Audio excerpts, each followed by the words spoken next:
Hello good morning student class 8। बच्चों, आज मैं आपको चैप्टर 5 पंचमा पाठा पढ़ाने जा रही हूँ, सुभाषितान। तो फर्स्ट वीडियो मैंने आपको भेज दिया था। दूसरी बार मैं आपको इस वीडियो के माध्यम से इस चैप्टर को कंप्लीट करने की कोशिश कर रही हूँ। तो आई होप कि पहली वीडियो आपको समझ में आ गई होगी। तो फिर से देखिए, विविधा श्लोक, विभिन्न प्रकार के श्लोक। सत्यम भूष्यते लोकम, लोकम भूष्यते चाश्री। सत्यम मीन्स क्या होता है? सत्य मीन्स सत्य से। भूष्यते मीन्स बताया था सुशोभित होता है। लोके मीन्स लोक में। भूष्यते मीन्स सुशोभित। चा मीन्स और। श्री मीन्स लक्ष्मी। तो एक लाइन का अर्थ देखिए, संसार सत्य से सुशोभित होता है। क्या? संसार सत्य से सुशोभित होता है। लोकम भूष्यते चाश्री। लोकम भूष्यते मीन्स और। संसार में धन सुशोभित होता है। और संसार में धन सुशोभित होता है। विन्यस श्रियो भूषा, विनयो भूषणम महातम। विन्यस मीन्स विनम्रता, श्रियो मीन्स लक्ष्मी, और विनयो भूषणम मीन्स विनय विनम्रता ही। महत मीन्स होता है, क्या होता है? महत मीन्स होता है सर्वश्रेष्ठ। तो क्या हुआ? और श्री मीन्स लक्ष्मी। तो इसका मीन्स क्या हुआ? दूसरी लाइन का, धन विनम्रता से सुशोभित होता है। क्या? धन विनम्रता से सुशोभित होता है। इस प्रकार विनम्रता तो सर्वश्रेष्ठ आभूषण है। इस प्रकार विनम्रता तो सर्वश्रेष्ठ आभूषण है। फिर से देखिए, संसार सत्य से सुशोभित होता है और संसार में धन सुशोभित होता है। धन विनम्रता से सुशोभित होता है और इस प्रकार विनम्रता तो सर्वश्रेष्ठ आभूषण है। इतना आपको कंप्लीट हुआ। दूसरा देखिए, तच्छ कस्य विषदंते मच्छिकाया चा मस्तके वृश्चिकस्य विषम पुच्छे सर्वांगे दुर्जनस्य तत्व। तो तच्छ कस्य मीन बताया था कि एक प्रकार का जो सांप होता है, सांप का नाम है तच्छ।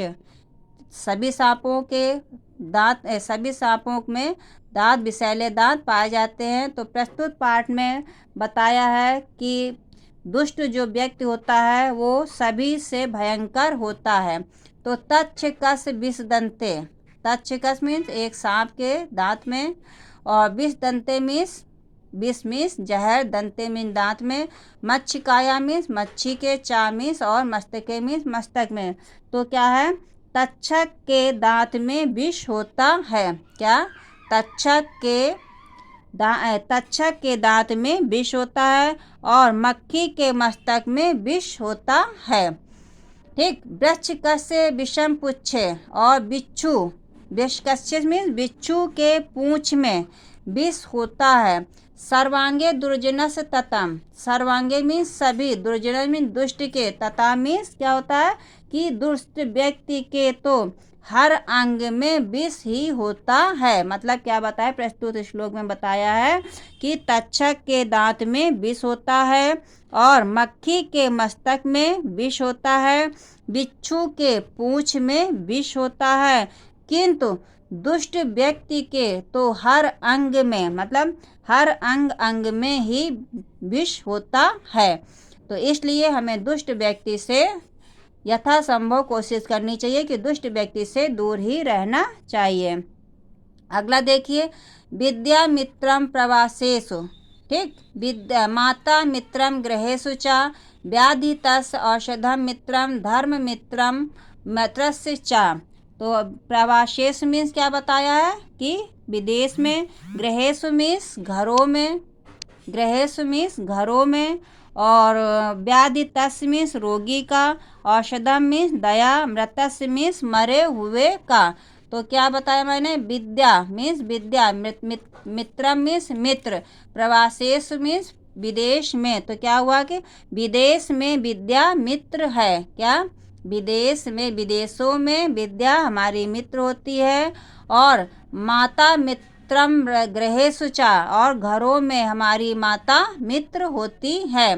व्याधि तस्य औषधम मित्रम, और रोगी जो होता है रोगी की दवा जो होती है उसका मित्र कौन सी होता है कि रोगी की दवा जो होती है वो मित्र होता है। और धर्म मित्र मृतस्य च, और मरने वाले का जो धर्म होता है उसका क्या होता है, मरने वाले का, मरे हुए का धर्म मित्र उसका धर्म होता है। तो विदेश में विद्या मित्र है और घरों में माता मित्र है, रोगी की दवा मित्र है और मरने वाले का धर्म क्या होता है, मरे हुए का धर्म उसका क्या होता है, धर्म होता है।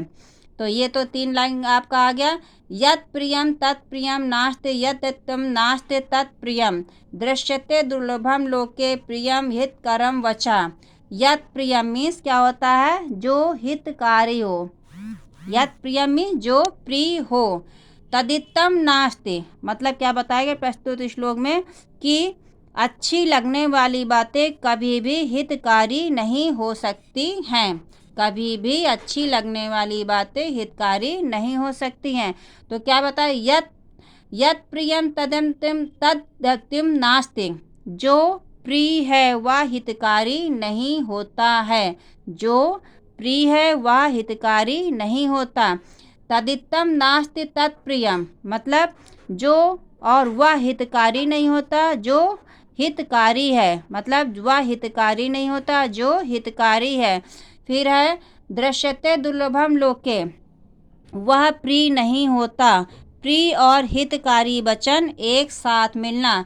दृश्यते दुर्लभम लोके प्रियम हितकरम वचा मतलब जो हितकारी भी हो और प्रिय भी हो। प्रिय और हितकारी वचन एक साथ मिलना बहुत ही कठिन होता है। ऐसा दिखना संसार में बहुत ही कठिन होता है। ये 4 लाइन आपको आ गया। फिर अगली 5 लाइन देखिए। माता यस गृह नास्ते, माता मीन्स माता, यस मीन्स जिसके घर, गृह मीन्स घर में, नास्ते मीन्स नहीं है, जिस घर में माता नहीं है। क्या बताया, जिस घर में माता नहीं है। भार्या चा प्रियवादिनी, और जिस घर में पत्नी ना हो, कौन सी, प्रिय बोलने वाली पत्नी। जिस घर में माता ना हो और जिस घर में प्रिय बोलने वाली मतलब अच्छी बोलने वाली पत्नी ना हो। फिर अरण्यम तेन गतव्यम यथा रमण्यम तथा गृहम मतलब वह घर, वहाँ घर जाने का अर्थ ही नहीं बनता, क्योंकि जैसा घर वैसा जंगल, दोनों ही एक समान हो जाते हैं। क्योंकि जैसे ही अगर प्रिय पत्नी घर में माता ना हो, वो घर हमारे लिए, मनुष्य के लिए बेकार हो जाता है। और प्रिय अच्छा बोलने वाली पत्नी ना हो तो वो हमारे लिए बेकार है, क्योंकि जब पत्नी या कोई भी कटु शब्द बोलेगा तो वो घर की तरह ना होकर जंगल के समान हो जाएगा। अतः हमें इस प्रकार के घरों से दूर रहना चाहिए। पुस्तकम यथा तु या विद्या पर हस्तम गतम धनम, तो ये मैंने आपको समझा दिया था। फिर से देखिए। फिर कार्य काले सम उत्पन्ने न सा विद्या न तदन्नम, तो क्या बताया गया है कि विद्या और धन तभी काम में आते हैं जब वो अपने पास होते हैं। क्या बताया कि विद्या और धन तभी काम में आते हैं जब वो हमारे पास होते हैं। जो विद्या मात्र पुस्तक में लिखी है, जो विद्या मात्र पुस्तक में लिखी है अर्थात व्यक्ति के पास नहीं है। परहस्तम गतम धनम, परहस्तम मतलब दूसरों के हाथ में गया हुआ धन। परहस्तम गतम धनम मतलब दूसरों के हाथ में गया हुआ धन मतलब, और धन और समय आवश्यकता पड़ने पर वो काम नहीं आता। कार्य काले सम उत्पन्ने न सा विद्या न तदन्नम मतलब आवश्यकता पड़ने पर ना तो वो विद्या होती है और ना ही वो धन होता है। अर्थात व्यक्ति आवश्यकता पड़ने पर कुछ भी नहीं कर सकता है। तो ये तो बेटा आपको इतना क्लियर हो गया कि आपको सबको समझ में आ गया होगा। आई होप कि मैंने दूसरी बार इस वीडियो को बनाया है और समझाया है। तो आशा करती हूँ कि ये चैप्टर 8th क्लास में ऑल स्टूडेंट को सभी को समझ में आ गया होगा।